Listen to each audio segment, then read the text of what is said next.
Hi, and welcome to week 7, in which we're going to talk about eligibility, diagnosis, disability categories, and what we may commonly refer to as labels for students.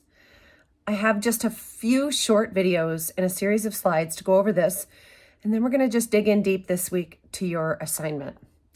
First, I want to give you just a quick overview of all these crazy acronyms we're using.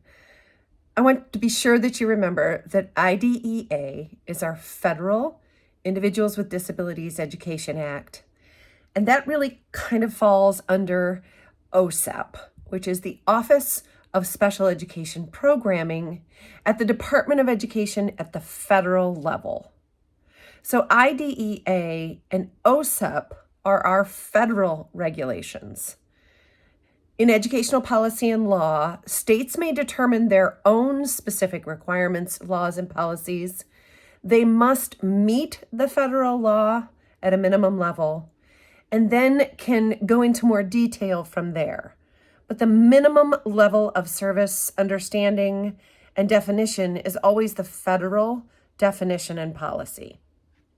So from there, Michigan has its own MARS document, Michigan Administrative Rules for Special Education, that fall under the Michigan Department of Education, or MDE. These are the regulations, laws, and policies that guide us as special education professionals. It is the nuts and bolts, the framework, the rules and laws, good and bad, that we have to follow in special education. I think they're, apart from students, which we're going to talk about in the next couple of slides, I think the main focus for us as professionals is that this is where we get our funding. Federal and state funding are used in these frameworks, or these frameworks are used in our funding. And that is a hot topic.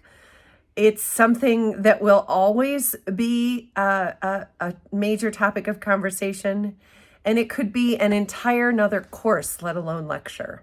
So just knowing that this is tied closely to our funding, but also tied very closely to your teacher certification process. I'm just going to give you a quick overview, remembering that two important things, that up until now in the state of Michigan, you can't get a special education teacher certification. You have to be a gen ed teacher certified first, and then you get your special education endorsements. That is very quickly changing with our special education teacher and professional shortage. So what I say in this lecture may very well change in the next couple of months. But for right now, MARS, Michigan Administrative Rules for Special Education, outline the ways in which you can be endorsed, certified, or considered qualified to teach special education. That is linked at the bottom of the page, and you'll be using that quite a bit for this week and this assignment for the term. I also have linked another document below, which is brand new guidance from the Michigan Department of Education that was released just over a year ago, that goes over exactly what needs to happen for certification and placement for special education teachers. It might be worth reviewing those, because as things change and as we deal with our professional shortage, I'd like to say that in the words of Professor DeWard, it is kind of the Wild West out there. But just remember that these two sets of laws not only dictate certifications and eligibility for our students, but they also dictate funding and how we are certified to teach as professionals.